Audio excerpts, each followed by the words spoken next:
Los Zetas, la sanguinaria historia de la organización que puso a temblar a todo un país. Masacres de inmigrantes, decapitaciones, operaciones realizadas con precisión militar. Estas eran solo algunas de las calamidades que los mexicanos vivían diariamente a finales de la década de los 90, pero que se logró extender por toda la zona fronteriza de los Estados Unidos. Eran épocas oscuras las que las familias vivían durante los primeros años del Cártel de los Zetas, la banda criminal más peligrosa del mundo, solo comparada con el Cártel de Medellín, liderada por el malvado Pablo Escobar. Los Zetas se han convertido en una de las organizaciones criminales más temidas de América Latina. Desde su bastión original en la ciudad fronteriza de Nuevo Laredo, en el estado de Tamaulipas, ha buscado expandirse para apoderarse del narcotráfico en toda la costa del Golfo y la península de Yucatán. Su método es implacable: asesinatos, descuartizamientos a plena luz del día y cadáveres colgados de puentes a lo largo de caminos y avenidas. Esta pandilla, nacida a fines de la década de 1990, cambió las reglas del inframundo, dejándoles la muerte y el terror. Hola, ¿cómo estás? Bienvenido una vez más al canal Efecto Capital. En esta ocasión te traigo la historia completa sobre la organización más peligrosa, despiadada y criminal del mundo. ¿Cuál fue su origen? ¿Dónde nacieron? ¿De qué eran capaces para alcanzar sus objetivos? Todo esto lo veremos en este pequeño documental que te traigo y espero que te guste. Si es la primera vez que miras uno de mis videos, te invito a que te suscribas al canal y actives las notificaciones para que no te pierdas ningún video nuevo. Ahora sí, comencemos. Esta organización nació como el brazo armado del Cártel del Golfo. El líder de esta organización, Osiel Cárdenas Guillén, quería formar su propio ejército, y para hacerlo necesitaba reunir a los mejores hombres entrenados en combate en todo México. Así es como encontró a una de las figuras más sanguinarias del inframundo criminal del país, Arturo Guzmán de Sena, conocido como Z1. Antes de iniciar su camino en el AMPA, Guzmán de Sena fue un destacado militar, entrenado en operaciones de inteligencia y contrainsurgencia. Sirvió con honor en una de las fuerzas de élite del ejército mexicano, Grupo Móvil de Fuerzas Especiales, GAFES. En 1997 dejó la fuerza y se convirtió en desertor. De la mano de Cárdenas Guillén, se dispuso a encontrar de nuevo su camino. Z1 es responsable de reclutar a otros 30 desertores como él y dar vida a la organización. Luego se les unirían exmiembros de los Caiviles, una fuerza de élite del ejército guatemalteco. Así se formó este verdadero ejército privado, que fue cobrando vida poco a poco. Con la muerte de Guzmán de Sena en 2002 y la detención de su sucesor, Rogelio González Pizaña, el Z2 en 2004, la organización pasó a manos de Heriberto Lascano, conocido por el nombre de El Lasca o Z3. La detención de Osiel Cárdenas en 2003 y su extradición a Estados Unidos en 2007 asestaron un duro golpe a la pandilla del Golfo. A partir de 2010, los Zetas rompieron abiertamente la alianza y comenzaron a disputar territorio y negocios. En febrero de 2010 se desató una guerra entre el Cártel del Golfo y los Zetas, principalmente en el estado de Tamaulipas, lo que provocó que muchos pueblos fronterizos se convirtieran en pueblos fantasmas, como la franja fronteriza conocida como la Frontera Chica, integrado por las localidades de Miguel Alemán, Ciudad Mier, Camargo y Nueva Ciudad Guerrero. La violencia se ha desatado desde Ciudad Mante hasta Monterrey, donde se han producido numerosos enfrentamientos entre el ejército y sicarios, secuestros, asesinatos, extorsiones, cárteles de la droga e intercepciones de droga en las principales carreteras y avenidas de ciudades como Reynosa, Heroica Matamoros, Monterrey, Santa Catarina, San Nicolás y Guadalupe. Asimismo, dejaron con tal violencia e inseguridad a los mencionados pueblos fronterizos desolados que cesaron casi por completo sus actividades económicas y sociales, y desplazaron a la población indígena de las zonas rurales del interior y hacia las grandes ciudades. El conflicto inicialmente favoreció al Cártel del Golfo, lo que resultó en la retirada de los Zetas, pero luego contraatacaron, en el que se tomaron varios lugares que habían sido tomados por los Zetas, como Ciudad Mante. Al menos 3 semanas desde marzo de 2010, por el Cártel del Golfo cometió asesinatos, tiroteos y golpizas con militares, seguido de un ataque de los Zetas, que recuperaron el control de esta ciudad, mientras conservaban el control de todo el cantón de Nuevo León. se produjeron enfrentamientos entre los Zetas y miembros del Cártel del Golfo en gran parte de la frontera nororiental de México, donde estuvieron involucrados convoys de hasta 100 camiones de ambos lados. El Cártel del Golfo identifica a sus miembros por las iniciales código de su comandante y las letras CDG, mientras que los Zetas usan las siglas Z. En noviembre de 2010, el ejército mexicano junto con la Policía Federal y la Marina lanzaron un operativo en el norteño estado de Tamaulipas, permitiendo que cientos de familias regresaran a sus hogares luego de meses de exilio en otros estados, principalmente en ciudades autónomas como Ciudad Mier, donde regresaron unos 4,000. En octubre de 2011, el grupo Los Zetas se refugió principalmente en el estado de Coahuila, desde donde sus líderes buscaron reorganizar sus fuerzas. En noviembre de 2011, los Zetas consolidaron su posición en San Luis Potosí, municipio de Soledad de Graciano Sánchez, convirtiéndose en el punto de anclaje para el reclutamiento de personal a través de la Policía Nacional, Municipal y Ministerial.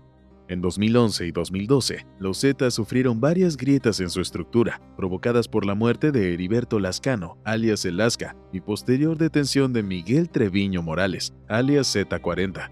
La gravedad de estas divisiones es tal que algunas células de los Zetas se han puesto del lado del Cártel del Golfo. En octubre de 2013, los líderes de los Zetas intentaron recuperar los territorios perdidos ante el Cártel del Golfo, a donde enviaron refuerzos por todo el noreste.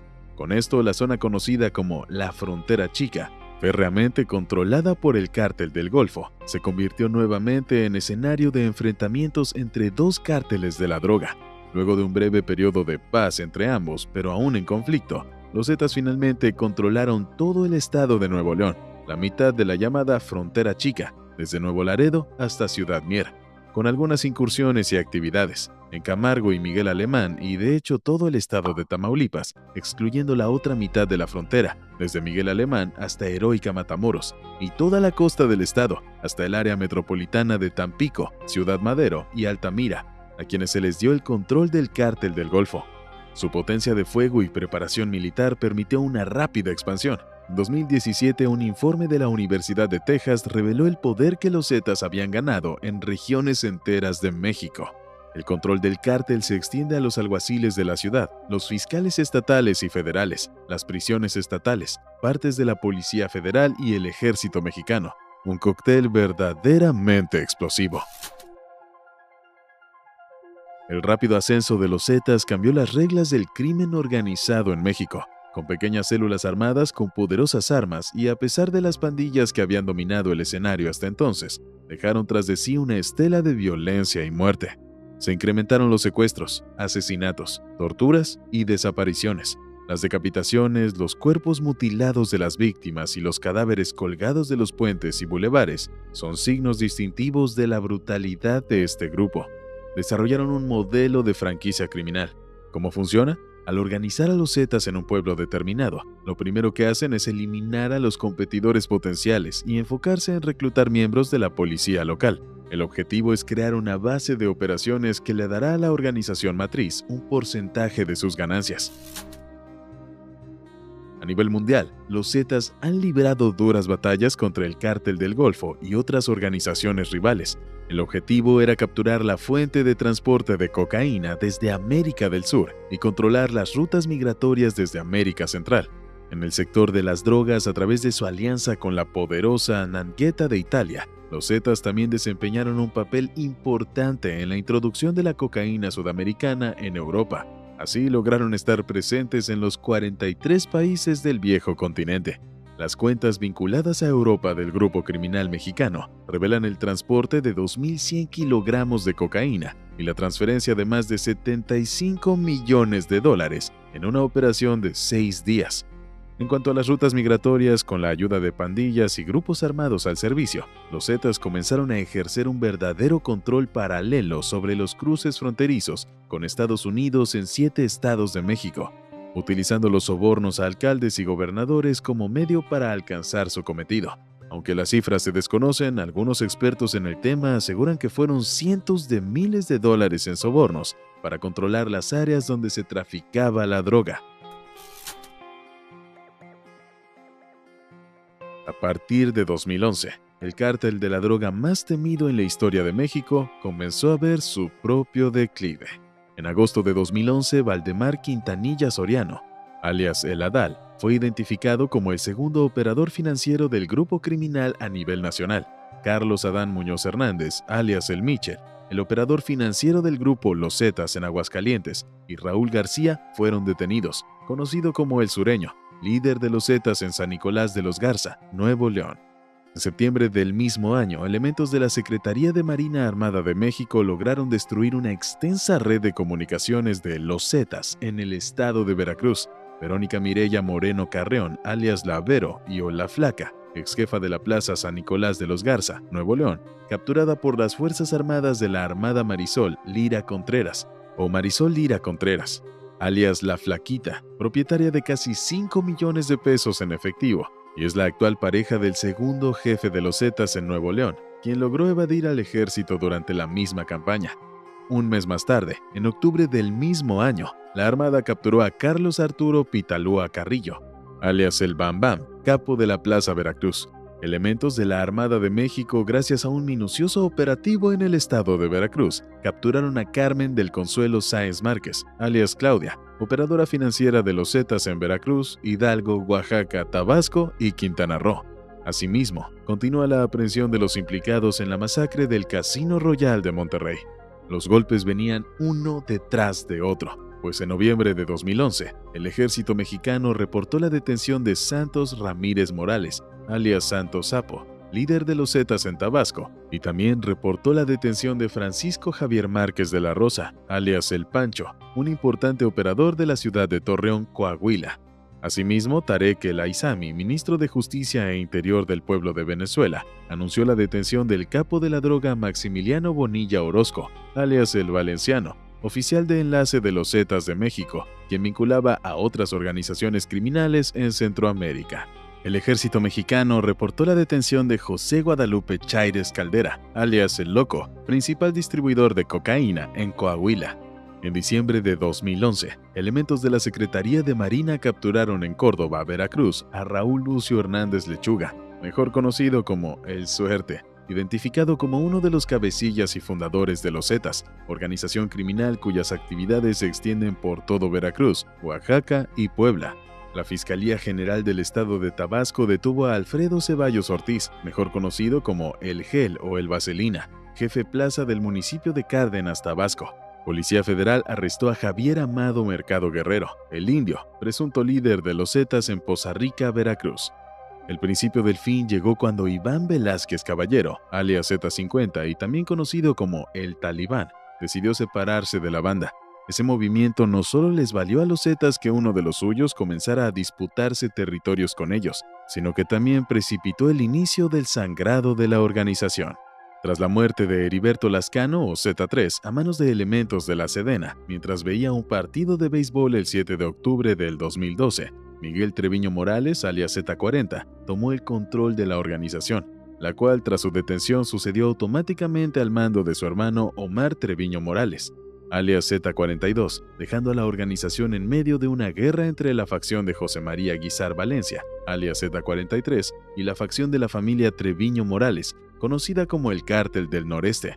También se debilitó al grupo delictivo al reducir el número de intrigantes, desde la muerte hasta la detención por parte de las autoridades.